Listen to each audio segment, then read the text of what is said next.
الحمدللہ رب العالمین والصلاة والسلام علی سید الانبیاء والمرسلین اما بعد فاعوذ باللہ من الشیطان الرجیم بسم اللہ الرحمن الرحیم یا رب لک الحمد کما ینبغی لجلال وجہک وعظیم سلطانک رب اشرح لی صدری ویسر لی امری واحلل عقدۃ من لسانی یفقہوا قولی رب زدنی علما۔ السلام علیکم ورحمۃ اللہ وبرکاتہ۔ پارہ نمبر 26 سورۃ الحجرات، اردو ترجمہ اور تفسیر۔ گزشتہ اسباق میں سورۃ الحجرات کی آیت نمبر 11 تک ہم نے پڑھ لیا تھا۔ آج کے سبق پہ آیت نمبر 12 سے آغاز ہو رہا ہے، اور اس آیت میں جو ذکر ہے، دیکھیں سب سے پہلے تھوڑی سی تمہید میں کچھ اس طرح سے باندھوں گی کہ ہر شخص کسی نہ کسی طرح سے دوسرے شخص سے جڑا ہوتا ہے۔ ہر فیملی، یعنی معاشرہ اس وجہ سے چل رہا ہوتا ہے کہ ہمیں بعض اوقات کسی کی ضرورت اور بعض اوقات کسی کو ہماری ضرورت ہوتی ہے۔ ہم معاشی لحاظ سے ایک دوسرے سے جڑے ہوتے ہیں، ہم معاشرتی لحاظ سے ایک دوسرے سے جڑے ہوتے ہیں۔ ہمیں ہر طرح سے ایک دوسرے کے ساتھ میل ملاپ رکھنے کی ضرورت پیش آتی ہے، مختلف پرپس کی وجہ سے۔ اور دیکھا جائے تو ہمیں ایک دوسرے سے ملنا ملانا کیسے ہے، اس کے گھر کیسے جانا ہے، اگر کوئی آپ کے گھر آ رہا ہے اس کو ویلکم کیسے کرنا ہے، اگر آپ نے کسی سے ڈیل کرنا ہے کیسے کرنا ہے، یہ سب چیزوں سے متعلق رہنمائی ہمیں قرآن کریم میں ملتی آئی ہے۔ ہم سورہ نور دیکھ لیں تو ہمیں کسی کے گھر جانے کے اوقات تک وہاں پر الیبوریٹ کر دیے گئے کہ ان اوقات میں آپ جا سکتے ہیں، ان اوقات میں آپ نہ جائیں تو بہتر ہے۔ وہ آرام کے اوقات کے بارے میں ذکر کیا گیا۔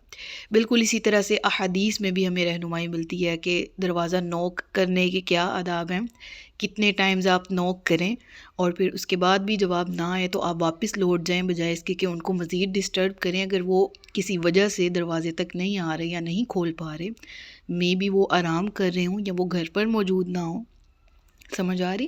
ہمیں ہر طرح سے گائیڈ کیا گیا۔ اب جو یہ والی آیات ہیں، آیت نمبر 12، یہاں کسی بھی پرسن کی پرسنل لائف سے متعلق ہدایات دی جا رہی، اور وہ کیا ہے؟ میری اپنی ذاتی زندگی ہے، اور ہر پرسن کی اپنی ذاتی زندگی ہوتی ہے۔ وہ نہیں چاہتا کہ اس کی ذات کے متعلق یا اس کی پرسنل لائف کے متعلق لوگ باتیں کریں، گمان پیدا کریں، اندازے لگائیں، ان اندازوں کے مطابق کوئی کہہ لیں کہ رائے قائم کر سکیں۔ ہم نہیں چاہتے، کوئی بھی ایسا شخص ہے جو نہیں چاہتا۔ لیکن دوسری طرف دیکھا جائے تو ہم نہیں چاہتے کہ ہمارے ساتھ ایسا ہو کہ ہمارے بارے میں لوگ بدگمانی پیدا کریں، ہمارے بارے میں لوگ آپس میں اندازے لگائیں، آپس میں کہہ لیں کہ چغلی کریں، غیبت کریں، ہمارے بارے میں گمان پیدا کرتے ہوئے اس کے مطابق رائے قائم کر لیں۔ ہم نہیں چاہتے، تو پھر حکم بھی یہ ہوا کہ آپ نہیں چاہتے تو کوئی بھی ایسا نہیں چاہتا، خود کرنا بھی منع ہے۔ یعنی اپنے لیے پسند نہیں کرتے تم ایسا کیا جانا، تو ڈیفینیٹلی فور شور تمہیں کسی کے لیے بھی ایسا نہیں کرنا ہے۔ یعنی آیت کا حکم واضح ہے۔ شروع کرتے ہیں تلاوت، یا ایھا الذین آمنوا، اے ایمان والو، اجتنبوا کثیرا من الظن، بچو بہت سے گمانوں سے، زیادہ گمان کرنے سے بچو۔ ان بعد الظن اثم، کیونکہ بے شک بعض گمان گناہ ہوتے ہیں۔ یعنی کسی کی پرسنل لائف میں انٹرفیئر کر کے ملے گا تو ملے گا کیا، سوائے اس کے کہ آپ اگر کسی کے بارے میں بدگمانی رکھتے ہو، اس کے مطابق رائے قائم کرتے ہو، تو یہ چیز آپ کو گناہ کی طرف لے جاتی ہے۔ اور گناہ کس طرح کا؟ آئیے اس پر تفصیلاً گفتگو کرتے ہیں۔ کسی کے بارے میں خواہ مخواہ کوئی بات فرض کر کے یا کسی سنی سنائی بات کو بنیاد بنا کر اگر کوئی بندہ برا گمان اپنے دل میں بٹھا لیتا ہے کسی پرسن کے خلاف، اور اس کے مطابق منفی رائے بھی قائم کر لیتا ہے، جبکہ جس کے خلاف آپ نے یہ رائے قائم کر رکھی ہے، اس شخص نے نہ تو ویسا کوئی اقدام کیا جس سے آپ نے اس کے بارے میں یہ ازیوم کر لیا، نہ ہی اس کا کوئی عملی رویہ ایسا تھا جس سے اس بات کی تصدیق ہو سکتی جو اس کے بارے میں کہی گئی یا آپ نے ازیوم کی۔ ٹھیک ہے، اب وہ گمان قائم کرنا اس نوعیت سے قرآن کریم یہاں منع فرما رہا ہے۔ یعنی ایسے گمان کو بدگمانی یا سوء ظن کہا جاتا ہے، یعنی برا گمان جو ہم ازیوم کر لیتے ہیں کسی بھی پرسن اے بی یا سی سے ریلیونٹ۔ اور پھر ایسا ہی ہوتا ہے کہ یہ بہتان بعض اوقات کیا ہوتے ہیں کہ تہمت کے زمرے میں، بہتان اور تہمت کے زمرے میں آ جاتے ہیں کہ سم ہاؤ صرف گمان کریٹ ہوا۔ دیکھیں ہم اس چیز کے، ہم سب اس سے ایگری کریں گے کہ کوئی بھی چیز جو ہم پلان کرتے ہیں نا، سب سے پہلے اس کے مطابق ہم اپنے ذہن میں خیال پیدا کرتے ہیں، یعنی آئیڈیا جو ہے نا، ہمارا ذہن، ہمارے دل کے جو خیالات ہیں وہ سب سے پہلا جو ہے نا وہ مرحلہ ہوتے ہیں کسی بھی چیز کا۔ تو ڈیفینیٹلی ایک بدگمانی جو ہے نا وہ ہمیں بہتان کی طرف بھی لے جاتی ہے اور تہمت کی طرف بھی، اور یہی گناہ یہاں ذکر ہے نا کہ بے شک بعض گمان گناہ ہوتے ہیں، گناہ کے زمرے میں آتے ہیں۔ وہ کیا ہیں کہ ایک تو ہے نا کہ کسی پرسن کے بارے میں گمان کیا، ہاں وہ گمان اس طرح کے نہیں تھا کہ اس کی ذات کو یا اس سے جڑے لوگوں کو اس سے نقصان پہنچ سکتا، اور وہ ایک خیال محض ذہن میں آیا اور وہ گزر گیا۔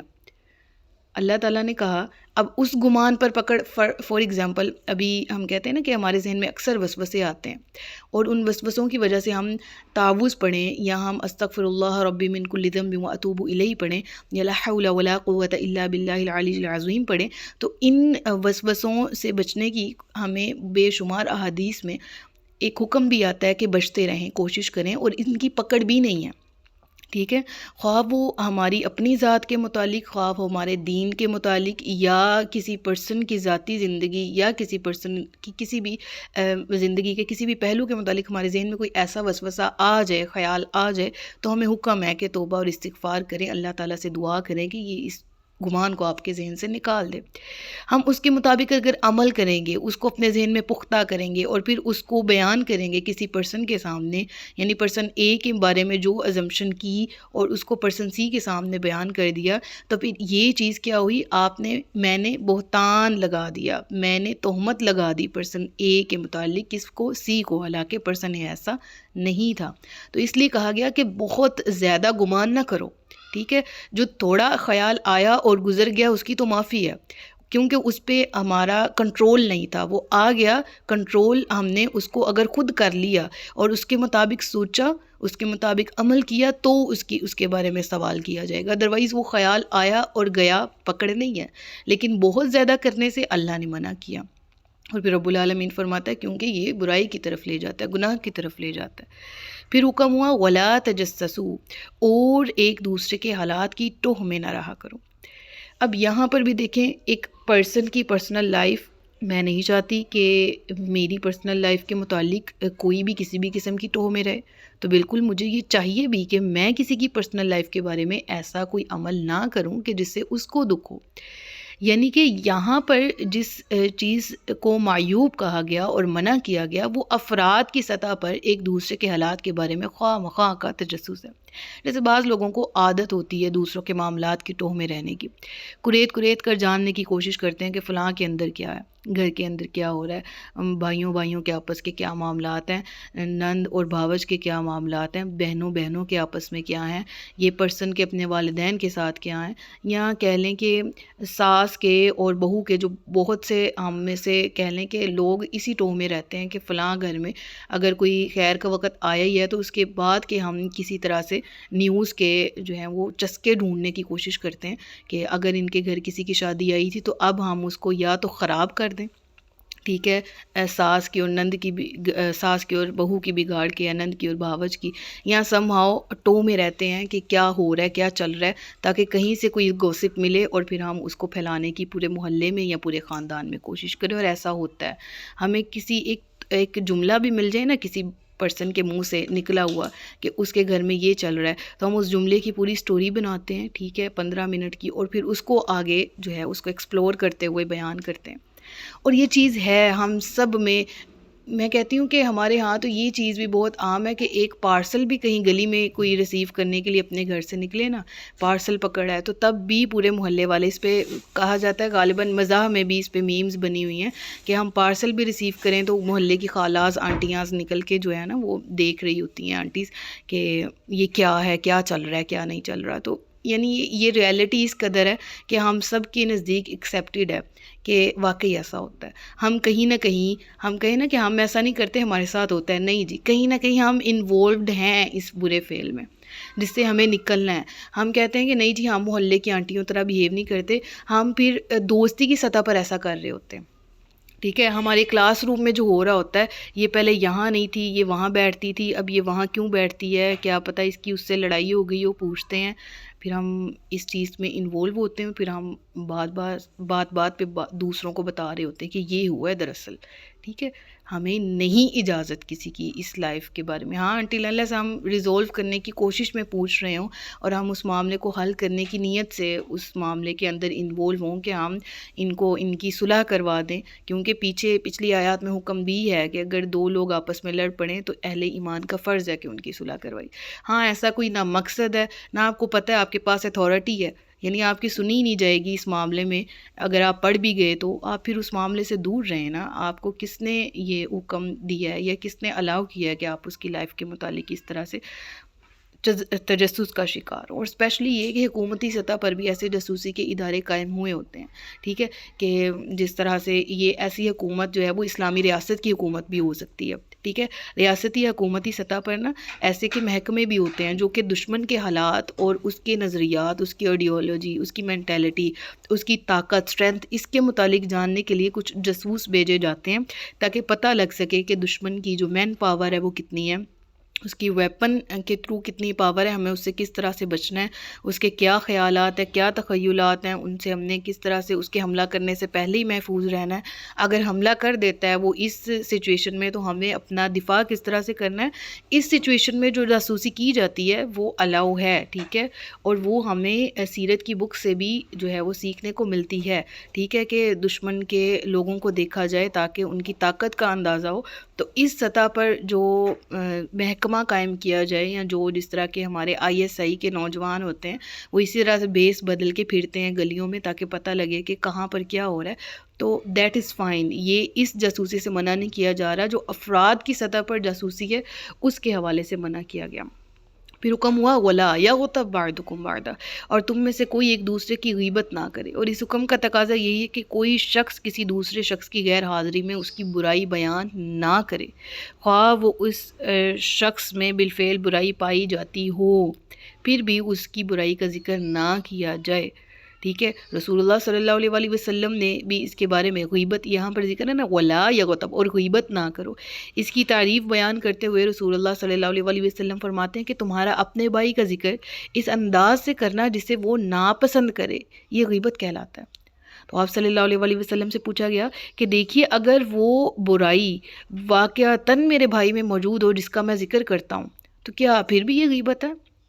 تو آپ صلی اللہ علیہ وآلہ وسلم نے فرمایا اگر وہ برائی اس میں موجود ہے جس کا تم ذکر کر رہے ہو تو تم نے اس کی غیبت کی، اور اگر وہ برائی اس میں موجود ہے ہی نہیں تو تب تم نے اس پر بہتان لگا دیا.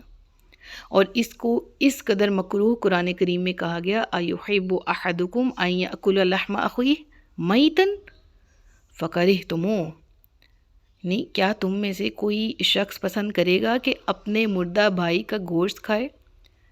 فکرہتموہ، یہ تو تمہیں بڑا ناگوار لگا، یہ تو تم بڑا ناپسند کر رہے ہو. یعنی اس مثال کو اگر ہم کھول کے ایکسپلین کریں نا، ایکسپلور کریں اس مثال کو کہ غیبت کرنا یہ اس کی مترادف کیوں.